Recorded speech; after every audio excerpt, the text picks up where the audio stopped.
All right, so in this Influencer Marketing Academy update, I wanted to talk to you guys about social media content because this is something that is a bit difficult for some people to find. It takes a bit of creativity and it's not really the easiest task to overcome because if you don't have a lot of your product in hand and you're doing a lot of drop shipping, it's hard to get these pictures in of your product itself when you don't have it in your hands. So we're going to go about some different ways we can go about creating content and finding things to post on our social media, such as our Instagram, our Facebook, and so on and so forth, so that we could increase our footprint inside of our niche and inside of the business that we are operating in. So first things first, where can we find content to post? One place to find content is from our vendors directly. So we could ask them for unwatermarked pictures because we don't want to be posting a watermarked picture either on our social media page or on our product page itself, especially. That is something that we definitely do not want to do. So we always are going to ask for unwatermarked pictures. And now they're always going to have those basic stock ones that everyone is going to see, but we're going to ask for additional or new pictures. But the thing is that these people aren't really going to care so much about taking a great picture. So we cannot rely on these vendors to do it. Some of them will be more reliable with providing us with really good pictures than others, and many of them will not really do so and they'll come up short. So it's up to our hands and to take charge and create this content ourselves. So where else can we do this? We could also find it from our peers.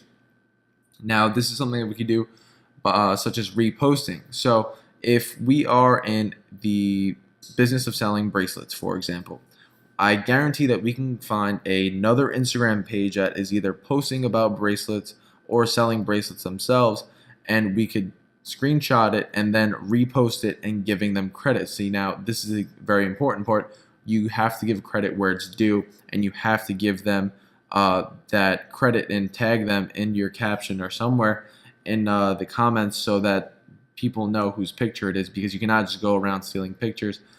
Some people will not take that very nicely and they'll really get pretty pissed.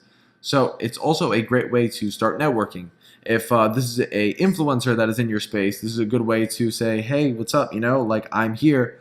Look at what I'm offering, because they're going to get that notification when you're tagging them and they notice that you're reposting their stuff and building their brand. So this is a good way to get someone's attention if you want to network with them as well.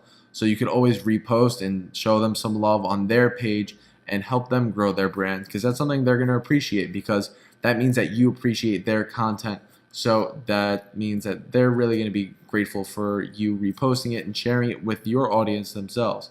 And everybody wins, because then you have pictures for your audience to see and you're staying active, because we always want to stay active with our social media and make sure that we're posting content consistently, because then people are going to be more inclined to see what we have to offer inside of our store and exactly get an idea of what's going on with our business. So we could also find content to post through our inventory. So we could order samples. If you haven't done this already, I highly suggest you do it, because this is a great way to check your shipping time, and it's also a great way to check quality. Pictures are not going to do it all. They're not going to bring justice to the quality if you've never held your product in your hand. See, the dropshipping method is great and all that, but you want to make sure that you're delivering on a quality product, especially if you want to build a sustainable brand, because people won't repeatedly buy from you if they get a product that's unsatisfactory or clearly cheap, and then they're not going to be inclined to keep building that brand loyalty and be a recurring customer that's going to always come back to you and look to your products and to your page for more products to buy. Now we could do this by taking a little bit of inventory and doing giveaways. You could tell anyone, such as a customer or a close friend, to take this bracelet, for example, if you're selling bracelets, and say, you know what, I'll give you this bracelet for free if you decide to post a picture of it, or just take pictures of it for me so that I have new pictures to take. So this is also another thing that you could do with influencers to get their attention, which we've already gone over inside of the training, the giving a free sample or a limited sample to an influencer. But this is just a good way to get content. So if you want to just give it to a few people that you know, so that it's their job to get this content for you and take different pictures and different sceneries, this is a good way to do it, and just utilize people inside of your personal network. So never be shy to go think outside the box and think of new ways to get more pictures, because you can never have too much content to post on your social media page. It's something that's really going to be vital to your social media presence. And as you know, we want to increase the size of our footprint inside of our niche. It's a great way to start doing that now. All right, and lastly, I want to touch on stock photography sites. Now, what are stock photography sites? They are simply websites that are completely stacked with these awesome pictures that are uploaded by people in communities. So now you can go check out a few of these. Here's 4 of them right here. Pixabay.com, Pexels.com, Canva.com, which we have gone in depth with Influencer Marketing Academy, and also Unsplash.com. These are all great sources to get stock photography, because these are really high quality images, and they're usually going to be free, if not $1 or $2. So it's really not going to break into your budget too much, and it's a great source of content if you cannot find anything to repost or really anywhere else on the internet and you're not really sure, maybe you're stuck. Go to a stock photography site and find something related to your niche. So you could always use these techniques such as giveaways, having people take pictures of your product for you, taking them yourself, using stock photography, and reposting. So these are great ways to feed your news feed with awesome content that looks good and is related to your product. So just do a little bit of digging and use all of these amazing resources at your disposal, because there's no reason not to. And this is a great way to stock up our social media pages with a good amount of content. So I hope you guys use these sites and these techniques, and that you enjoyed this video and you start posting that content now. Hey everybody, going to give you all a quick walkthrough of Canva.com as I spoke about earlier in this video. Now, here are all the different design bases you could start with. Once you have an account, you have all of your stuff down here, your previous designs that you could access. I've toyed around with presentation and Facebook cover. Now let's start with presentation, for example. And now you have all these layouts, elements, text, backgrounds, and my personal favorite is being able to search through their million images that they have. You could also upload down here. So let's say we are going with the fitness niche, and let's make another fitness background like how I had made before. So let's start with a little layout possibly. No, doesn't apply to me.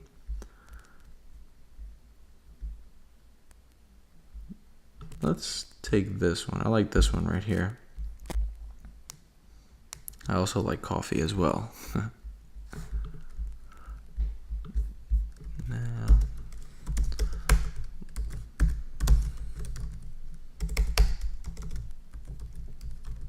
obviously I have to tighten up this text over here. 130 is pretty crazy for text size. Boom. All right. Progress. Let's make it fitness appreciation. Let's just ride their wave for sake of example. Now I could completely take away their background here. Say I could put, for example, my URL is myfitgear.design, which it is. If you'd like to check out my store, it will be published soon. And let's look in their million photos of the gym. As you can see, not everything's free. Some things would be charged $1. Some of them are free, in fact. Let's find a nice picture here. All right, I've used this one here, this very picture, in one of my other backgrounds. So we could blow it up, super high resolution. You're not infringing on any rights. You have the rights to use this picture completely because you are in fact paying for it. Now we could send it back behind my text by hitting back. And throw a little transparency on it so we can focus on what's in front. Let's make this text pop a little bit, change the color.